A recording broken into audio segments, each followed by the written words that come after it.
बघा, आशिष शेलार यांनी मुख्यमंत्र्यांची भेट घेतलेली आहे। भाजपचे मंत्री आशिष शेलार यांनी मुख्यमंत्र्यांची भेट घेतली। मनपा निवडणुकीतील विजयाबाबत अभिनंदन केलेलं आहे। बघा, त्याचा अभिनंदनाचा फोटो देखील समोर आलेला आहे। आशिष शेलार यांच्याबरोबर कृपाशंकर सिंह देखील आहेत।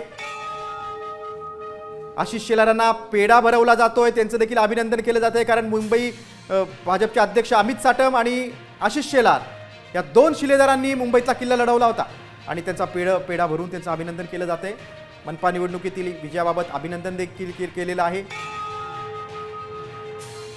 आशिष शेलार यांनी मुख्यमंत्र्यांची भेट घेतली, त्यावेळी आशिष शेलार यांच्याबरोबर कृपाशंकर सिंह देखील होते।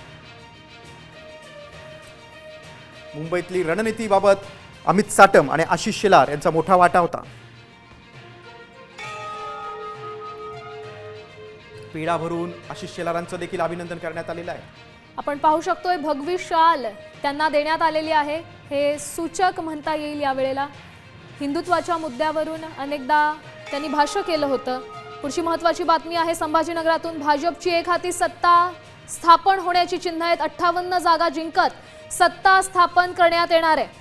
ठाकरे सेना आणि MIM इथे सपशेल त्यांची अगदी निराशाजनक कामगिरी झालेली असं म्हणू शकतो। भाजपनं 58 जागा छत्रपती संभाजीनगरमध्ये जिंकलेल्या आहेत। भाजपचे मंत्री अतुल सावे असतील किंवा इतर नेत्यांचं हे यश म्हणावं लागेल। 58 जागा जिंकत आता भाजप सत्ता स्थापन करणार आहे। संभाजीनगरात भाजपचा शिंदे सेनेला धोबी पछाड आहे। ठाकरे सेना देखील काहीच चालली नाही। अंबादास दानवे असतील किंवा माजी खासदार खैरे असतील, यांची काहीच जादू तिथे चाललेली नाही, त्यांचा प्रभाव काहीच चाललेला नाही। शिंदे सेनेला देखील मोठा धक्का बसलेला आहे। MIM ची देखील यापूर्वी MIM चा देखील प्रभाव होता, मात्र MIM देखील अपेक्षित कामगिरी करू शकलं नाही। भिवंडीत 9 जागांवर निवडणुका झालेल्या 90 जागांवर निवडणुका झालेल्या आहेत। 4 जागांवर शिंदे सेनेला यश मिळालेलं आहे। अजित पवार गटाला अद्याप खातं उघडता आलेलं नाही।